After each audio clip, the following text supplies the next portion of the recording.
દશરથ રાજા શનિદેવની પ્રાર્થના કરે છે.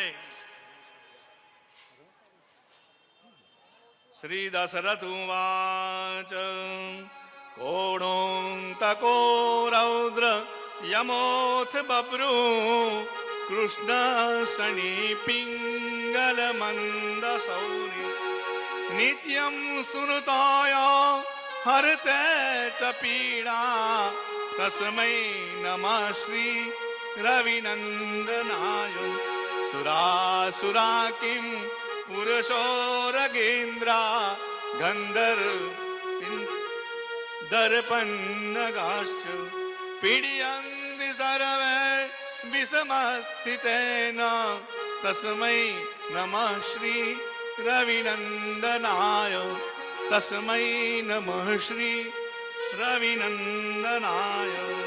આમ ભગવાન પ્રાર્થના કરી.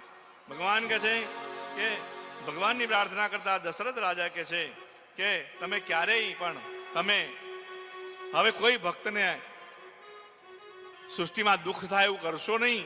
રોહિણી શકટભેદ ક્યારેય કરશો નહીં જેથી સૃષ્ટિનો નાશ ના થાય.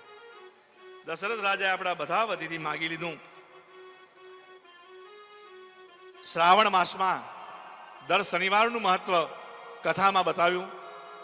સુધજી વર્ણન કરે છે સૌનકાદિ ઋષિમુનિઓ શ્રાવણ માસમાં દર શનિવારે ખીજડો એટલે સમડી, સમડીનું ઝાડ હોય છે, ખીજડાનું ઝાડ કહેવાય, એને શનિદેવ માનીને પૂજન કરો, ષોડશોપચાર પૂજન કરો. અથવા તો પીપળાને, પીપળામાં પણ શનિદેવનો વાસ છે, એટલે પીપળાને અથવા તો ખીજડાને જે વૃક્ષ નજીક હોય એને શનિદેવ માની પૂજન કરો. સફેદ સૂત્રના તાતનાથી એની પ્રદક્ષિણા કરો, ષોડશોપચાર પૂજન કરો, માફી માગો અને દર શનિવારે આ પૂજન કરી છેલ્લા શનિવારે એના શાંતિ કરાવો અથવા એના પાઠ સ્મરણ કરો. એટલે એવું કહેવાય છે કે શનિદેવનો આ દર શનિવારે શ્રાવણ મહિનામાં કરવાથી ખૂબ મોટું ફળ બતાવ્યું છે શાસ્ત્રમાં. અને દર શનિવારે જેટલું બને એટલું કરવું. પૂજન ના ફાવે તો ખાલી પ્રદક્ષિણા કરવી. પણ પ્રદક્ષિણાનો નિયમ એવો છે, મારી ખિસ્સાની વાત નથી કહેતો, પણ અત્યારે 90% હું 99% પ્રદક્ષિણાઓ ખોટી થાય છે. 99% એવું કહેવાય છે પ્રદક્ષિણામાં જેટલું બને એટલું ધીરું ચાલવું. તમે ધીરું કેટલું ચાલી શકો છો એમાં એ ભગવાન જુએ છે. ફાસ્ટ ચાલો ને 108 કરો ને એકેય પ્રદક્ષિણાનું કોઈને ફળ મળતું નથી. 108 કદાપી ના કરશો પીપળાની કે કોઈ ભગવાનની કે કોઈ વૃક્ષની. 8 જ કરો, ઓવરટેકો ના મારશો. ઓવરટેકો મારે 108 વાળા. બિલકુલ ધીરે ધીરે, જેને ફાસ્ટ જવું હોય તો જાય. આપણે બિલકુલ ધીરે ધીરે ધીરે ધીરે ધીરે 1 જ કરો કે 5 જ કરો કે 7 જ કરો, પણ કોઈ પણ ભગવાનની વૃક્ષની પ્રદક્ષિણા કરો તો ખૂબ ધીરેથી કરો તો જ ફળ મળશે. નહીં તો 108 કરવાથી એકેય પ્રદક્ષિણાનું ફળ મળે નહીં. કરી ગણાશે પણ એનું અર્થ નહીં. ધીરેથી કીધું છે. છેલ્લા મહિના સ્ત્રીને જતા હોય, 2 બેડા માથા ઉપર લીધા હોય પાણીના, અને કેટલું ધીરે ચાલે એનું માપ છે. એટલે એકદમ ધીરે ધીરે ધીરે ધીરે ધીરે ધીરે પ્રદક્ષિણા કરવાથી એક એક પગલાએ પાપ નાશ થાય છે. પાપ નાશ જ થાય છે પ્રદક્ષિણાઓથી. એટલે પ્રદક્ષિણાઓ કરવી જોઈએ દર શનિવારે આ રીતે.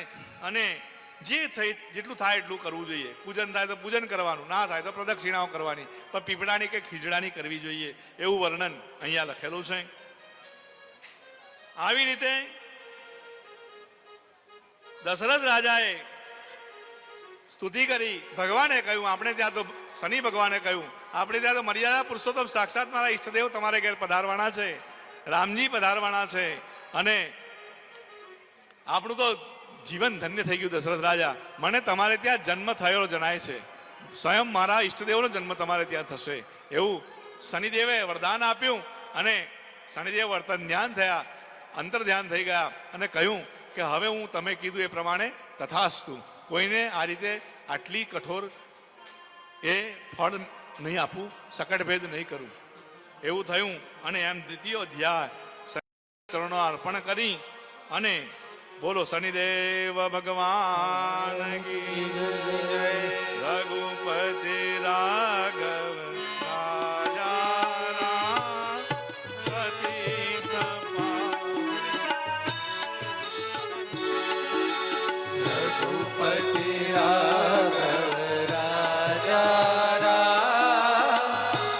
पतित पावन सीताराम।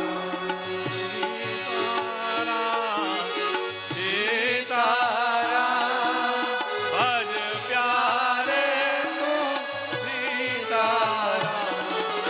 सीताराम सीताराम भज प्यारे तू सीताराम। रघुपति राघव राजा राम पतित पावन सीताराम। रात्रे निद्रा दिवसे काम प्यारे भज सीताराम। रात्रे निद्रा दिवसे प्यारे भजशो सीताराम। रघुपति राघव राजा राम पतित पावन सीताराम। ईश्वर अल्लाह तेरो नाम सबको सन्मति दे भगवान। ईश्वर अल्लाह तेरो नाम सबको सन्मति दे भगवान। रघुपति राघव राजा राम पतित पावन सीताराम। राजा राम पतित पावन सीताराम। ओम श्री हरिदेव भगवान की द्वारिकाधीश की।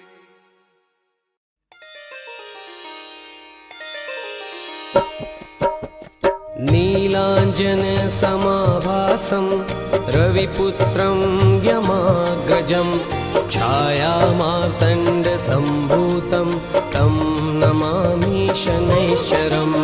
नीलाञ्जनसमाभासं रविपुत्रं यमाग्रजं छायामार्तण्डसम्भूतं तं नमामि शनैश्चरम्।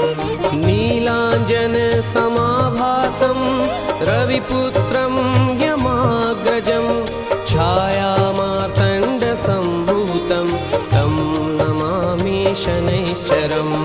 नीलाञ्जनसमाभासं रविपुत्रं यमाग्रजं छायामार्तण्डसम्भूतं तं नमामि शनैश्चरम्।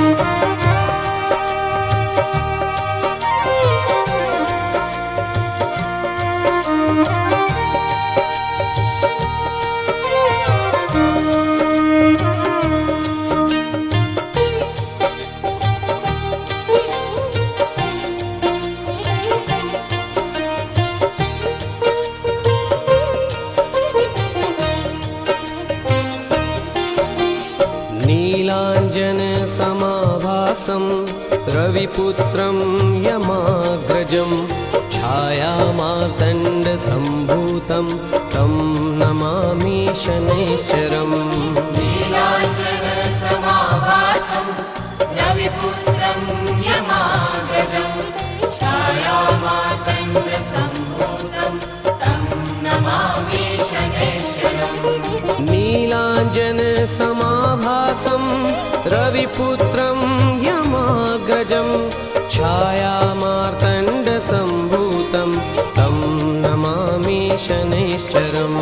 नीलाञ्जनसमाभासं रविपुत्रं यमाग्रजं छायामार्तण्डसम्भूतं तं नमामि शनैश्चरम्।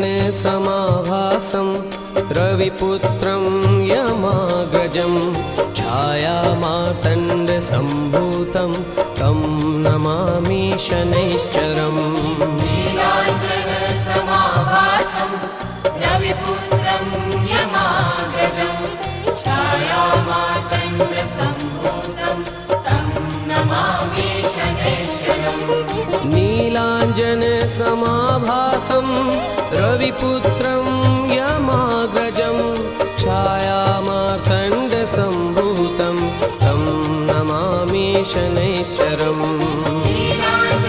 नीलाञ्जनसमाभासं रविपुत्रं यमाग्रजं छायामार्तण्डसम्भूतं तं नमामि शनैश्चरम्